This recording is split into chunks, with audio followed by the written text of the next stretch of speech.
Appreciate it. Thank you, Mr. Chairman. Thank you, Senator Kramer. Senator Cotton, please. Secretary Kendall, General Alvin, thank you for appearance today. I want to add my congratulations to the brave men and women of the force who were involved in the defense of Israel over the weekend, to include two former Senator Cotton Defense Fellows, Bud and Rowdy. I'm told I'm not supposed to say anything more than that, but I'm glad to see that their skills did not atrophy while they were desk molesters up here for me. Now, it's very important that we not just have our own capabilities, but that we train our foreign partners in capabilities. We can't be everywhere all the time at once. So I want to respond to Senator Warren's questions, General Alvin, about retired flag officers supporting foreign militaries. I have a slightly different perspective. I think it's a great thing when America's retired generals and admirals go overseas, take the skills and the knowledge they've learned, and help train foreign military partners to be more proficient, to be more respectful of the laws of war, to be more professional in their own services. So far from taking steps to restrain retired flag officers serving under contractual relationships with nations like Saudi Arabia, the United Arab Emirates, or emerging nations in Eastern Europe who are recent NATO members, I think we should encourage it. General Alvin, I don't know what you plan to do in retirement. Maybe you plan just to go fishing all the time. But if you want to do that, I think that'd be a great thing for you to do.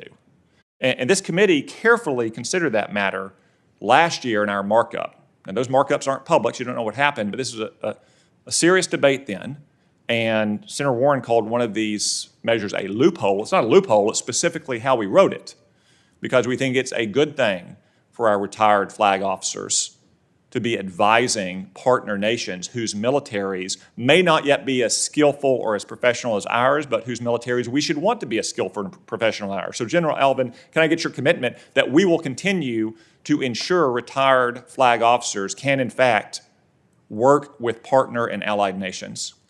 Yes, Senator, I certainly don't want to wade into how the legislative process works, but I think that those two positions are not necessarily mutually exclusive, which is why we have the approval process. There are only certain nations against which you are disapproved, and those we understand which those are. But there's still that stopgap requires the approval of the Secretary and Secretary of State in order to do that. So I believe that stopgap helps to mitigate your position from Senator Warren's position. Secretary Kendall, you look like you had something you wanted to add on this question. Yeah, I just want to say, I think we're talking about apples and oranges here. I think Senator Warren's concerned about, very understandably, pilots who are hired by China, for example, indirectly through. Let me just stop you there, because we're not talking about apples and oranges. She raised two different topics. I do want to say I am concerned about the second topic she raised, which is the practice of not just American but Western trained pilots, mechanics, maintainers, and others going to work often indirectly through private military contractors for, say, China and South Africa, let's say.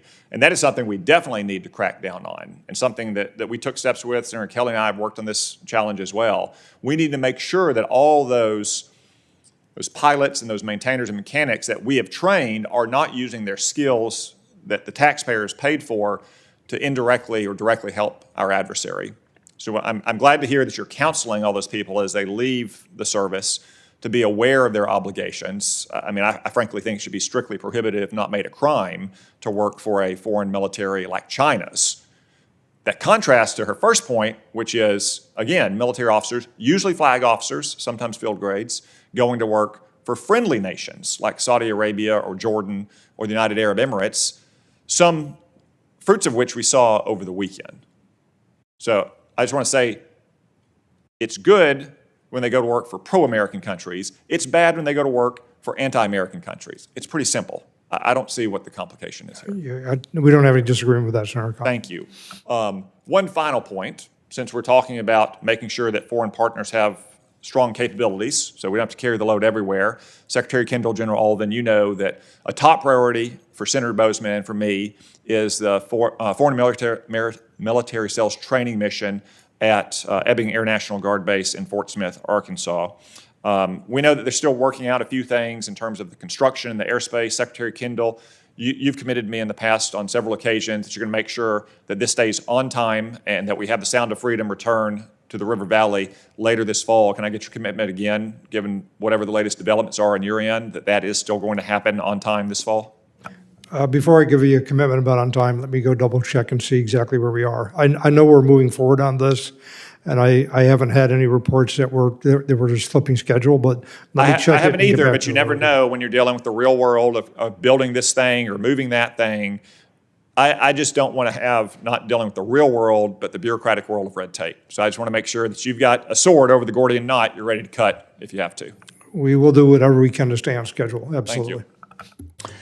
Thank you, Senator Cotton. Senator Moen, please. Thank you, Mr. Chairman, and thank you, General Sutzman, Secretary Kendall, and General Alvin for being here. And for everybody that's your support staff that we know does the heavy lifting behind you. Thank you for sitting through this hearing. I obviously showed up late,